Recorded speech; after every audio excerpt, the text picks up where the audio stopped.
आज अंतर्राष्ट्रीय योग दिवस पर हिंदुस्तानी scout and guide Uttar Pradesh की ओर से यहाँ पर हमारी स्काउट एसोसिएशन ने सभी योग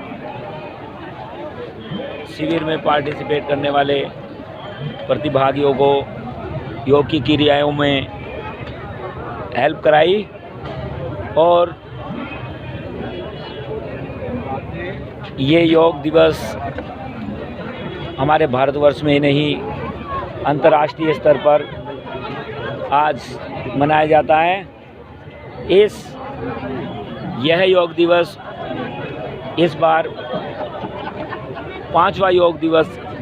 पांचवा अंतर्राष्ट्रीय योग दिवस है, जिसको पूरा देश के साथ साथ पूरे विश्व में इस योग दिवस से एक अच्छा मैसेज दिया जाता है, जिससे कि प्रत्येक व्यक्ति निरोगी हो और हमारा मैसेज है करो योग रहो निरोग। छोटी सी सबसे पीछे so man to reach God, यही हमारा मैसेज है। और पूरे भारतवर्ष के साथ साथ अंतर्राष्ट्रीय world federation independence scouts Germany की ओर से हम WFIS पूरे परिवार को और हिंदुस्तानी स्काउट एंड गाइड फैमिली को इस सुंदर आयोजन में प्रतिभाग करने वाले सभी शिक्षार्थियों को धन्यवाद देते हैं और इस प्रकार ऐसे आयोजन में प्रतिभाग करने के लिए प्रेरित करते हैं।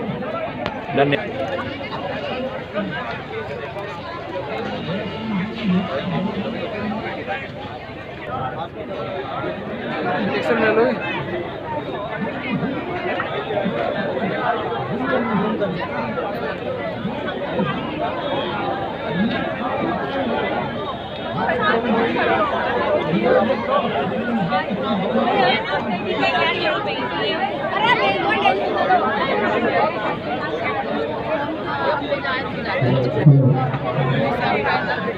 हेलो।